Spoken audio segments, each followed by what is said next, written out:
Banjir bandang melanda kota Derna di Libya Timur pada Senin 11 September 2023. Badai dan hujan yang turun terus-menerus menyebabkan air meluap dan jebolnya bendungan di atas kota Derna. Sedikitnya 2.000 orang tewas dan ribuan lainnya masih dinyatakan hilang. Juru bicara Tentara Nasional Libya Ahmed Mismari dalam konferensi pers menyebutkan bencana itu terjadi setelah bendungan di atas kota Derna runtuh. Banjir menyapu seluruh lingkungan dengan penduduknya ke laut.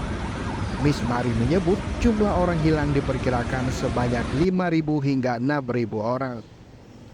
Warga yang berhasil selamat mengatakan saat peristiwa terjadi orang-orang masih tertidur dan saat terbangun rumah mereka telah digenangi air.